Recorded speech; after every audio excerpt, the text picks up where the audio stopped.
going to get judged.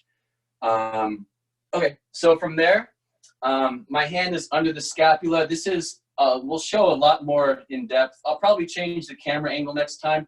But I'll show a lot more in depth when we get back into classes.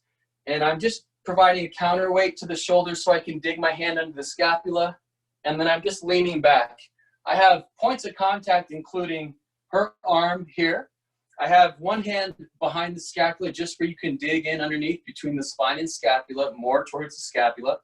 I have another hand here right at the pecs where the shoulder is, on the shoulder side. And then I have my elbow here holding her arm too. So I have 4 points of contact here. After I do this move, I can draw my leg down, and now I have her hand on my leg. And now I can control the shoulder from this position.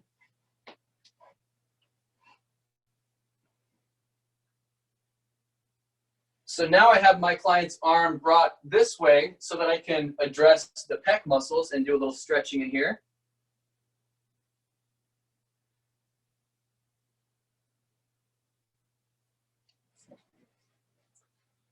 And now I have the top of my knee right by my knee into my thigh muscle behind my client's back.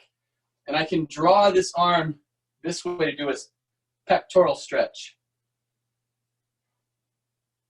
So here I can hold the pec right at the shoulder side and do a nice good stretch. And then from here, what I'm doing is bringing the arm above the head.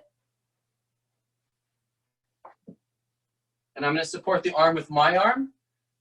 And then I'm going to create space between the shoulder and the hip here. So what I'm doing is inviting my client's breath into these little pockets that we forget about.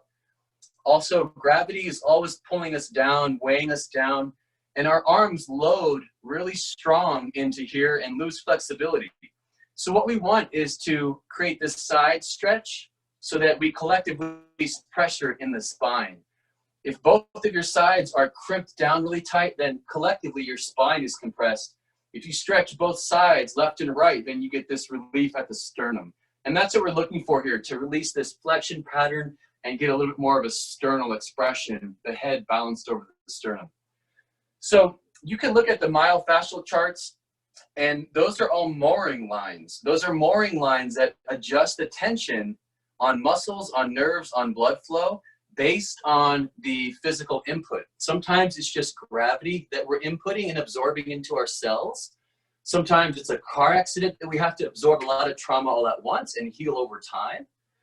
Whatever the case is, the body is a composite of muscle memory, and that's all the stuff from good and bad education. When you put your hand on a stove and learn not to touch a stove because it's hot, your body learns that. It's an example of learning from a negative experience. When you learn how good you feel when you eat healthy, that's an example of learning from a positive experience. Try to turn any experience into a learning experience and get something out of it, and you'll be doing a good job. So now that I worked at the shoulder